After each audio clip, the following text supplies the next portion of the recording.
Look, I don't know who needs to hear it, but God does not speak English. God doesn't speak Spanish, Creole, French, any language that a man has made. Because if you've been on this channel long enough, you understand the principle that God is energy. That's why they say God is omnipresent. Because the only thing that's omnipresent or everywhere at all times is energy. And everything that you see comes from a thought from someone's mind. And it takes energy to produce a thought. So everything that you see is a product of energy. Everything that you see is a product of God. And God doesn't care what language you speak. God only speaks consistency. Consistency is the language of God. Meaning anytime you want to materialize something or see real change, see your prayers get answered, your dreams get manifested, you need consistency. Just like on a physical level, anytime you want to see real change in your body, you don't just go to the gym once. You need to do it consistently. You need to work on a muscle group consistently to see consistent growth, to consistent change. It takes consistency. Or on a deeper level, on a spiritual level. If you want to create new patterns, new habits in your life, it takes consistency. They say it takes, some people say it takes 21 days all the way up to 66 days to create a new pattern, a new line of thinking. That doesn't happen overnight. It literally takes consistency. And if you do it for a few days and fall off, it's like you never started. It doesn't take happening once, it happens consistently. So a lot of us feel like we have a problem, we're not where we want to be in life because we have a problem with discipline. But newsflash, most people don't struggle with discipline. You're disciplined to your habits, whether they're good or bad. You're disciplined to your diet, whether it's good or bad. Shit, a lot of us are disciplined in the way that we talk, the music that we listen to. That's a certain discipline that we've learned and we're able to recreate. But we're not consistent in the ways that in the things that we want to change. You can be disciplined on yourself on a path to growth. But if you don't put any plan into action and consistently work that plan, you see no consistency in that plan, there will be no growth. So it doesn't matter how disciplined you are, it matters how consistent you are. And a lot of us feel like we go through things and stuff just get piled onto us and say that God gives his strongest battle to his toughest soldiers and all that. Basically things that miserable people put onto each other and say for company, because misery loves company. So if I'm going through something, it'll make me feel better to know that everyone who else is going through this must be God's toughest soldiers. I mean, in reality, no, you just, whatever you've seen is a product of your mind, a product of your thought patterns, a product of your frequency. Like I said, God is energy. Energy is frequency. And the way that you produce something through frequency is through emotion, because energy in motion is emotion. So a lot of us have become emotionally attached to things that we hate. And then we wonder why our prayers don't get answered, because your prayer is not English. It's not the words that you say to God. Your prayer is the emotion that you feel when you put these things into action. Your prayer is the energy that you output when you go through these experiences. The same things that you're praying about and feeling miserable about, feeling down about, and then you go into prayer through a miserable, apathetic, sad, woe is me type of mindset, and then wonder why those prayers don't get answered, and instead you get the same repetition and manifestation of the same things you're praying away. Because somebody needs to hear this. Your life is your strongest prayer. The way you live your life, the way you go through life, your everyday thought patterns, the way you talk to people, the way you think about people, the way you think about things that happen to you. Nothing happens to you. That's something we have to understand right now on this channel. Nothing happens to you. Nothing in this life has ever happened to you. It's either happened for you or because of you. Whether you created it or you needed that situation and you've put yourself in that situation without even knowing it, and now you needed that for whatever path that you have been called to walk. Because we all came from somewhere. We were all given a task, a mission to walk, and somewhere along that journey, you knew you needed these things, but nothing has ever happened to you. No one has ever slighted you or done you wrong if you didn't allow them to first in your head. And the same thing goes the other way. Nothing good has ever happened to you. Nothing, you've never won anything or came into good graces with anything by accident. It didn't just happen to you. No one ever says, man, that loss happened to me, but when I won, that was all me. That don't make sense. It can't be one or the other. Either it was you, all you on the good and all you on the bad, or it just happened to you luckily on the good, happened to you luckily on the bad. And the moment that you understand that nothing happens by luck, nothing happens by coincidence or circumstance, and the moment you understand that everything happens from you or because of your thoughts, because of your frequency, that's the moment you take control of your life. Because consistency is alchemy. Consistency is the language of God. So if you're trying to take control of your life, you're trying to better your situation, you're trying to make more money, have a higher salary, get a better job, get a loving relationship, get a loving partner, a loving relationship with yourself, a loving relationship with life. It all starts with consistency, consistently thinking a new way.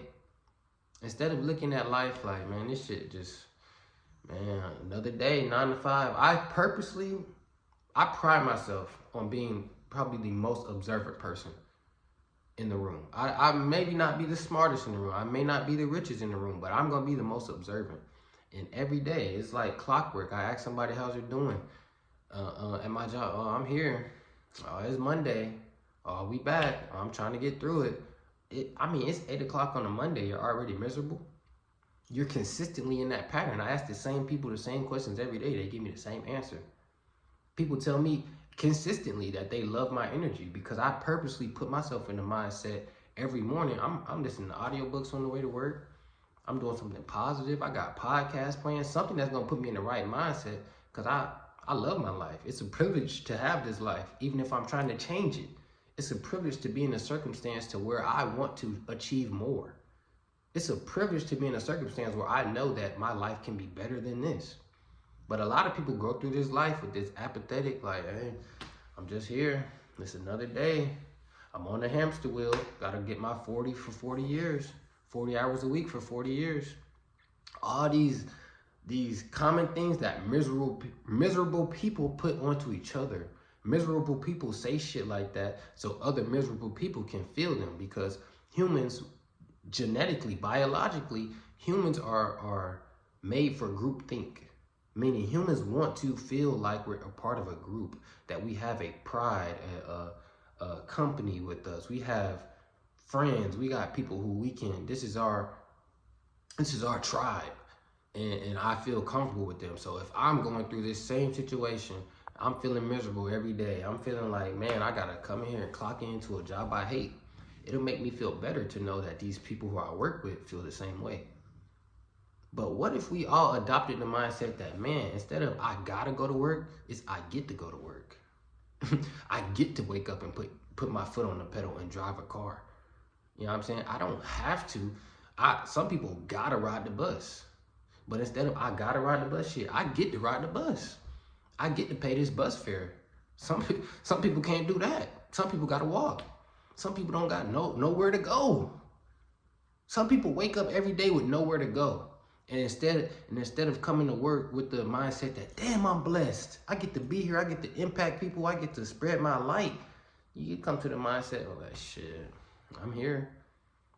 And that's the same attitude that a lot of us attack the day with, attack our life with, attack dating. You've been stuck in a cycle where you can't get a healthy relationship, so now you don't even expect one. And you not expecting it, you expect to be in a consistent, toxic situation. So you're going to consistently reproduce that, because your mind, that's metaphysics. That's metaphysics and neuroscience all in one. Because your mind, your subconscious mind, only reproduces what you train it to. And your subconscious mind, whether you know it or not, is always being trained. So the way that you look at life, the way that you talk to other people, the way that you're miserable about your job, the way that you're miserable about your dating life, miserable about your finances, the way that you think about it consistently is what you're programming your subconscious mind to consistently produce. So if you consistently feel like You're behind the 8 ball financially. You're consistently broke. You're consistently living paycheck to paycheck.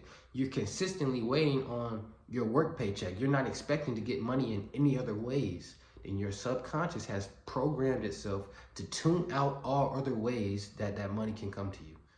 And then you'll see the paychecks come and the paychecks go because the bills are here, and you'll consistently believe that that's all that's possible. But the moment that you dare yourself to think that more is possible, dare yourself to think that, man, I can achieve anything, I can be anything, man, I can get any amount I could get $50,000 this month. A lot of y'all probably heard that and just got a cringe, that cognitive dissonance down your spine. Like, shit, I don't know what he's talking about. I can't just think of some money. I can't just think it up. And because you believe that, you consistently have that thought pattern, that's going to be consistently what is reproduced in your life. So I challenge you, anybody watching this, I challenge you, whatever goal you're working on, stop thinking about, am I going to be disciplined in this? And focus more so, am I going to be consistent in this?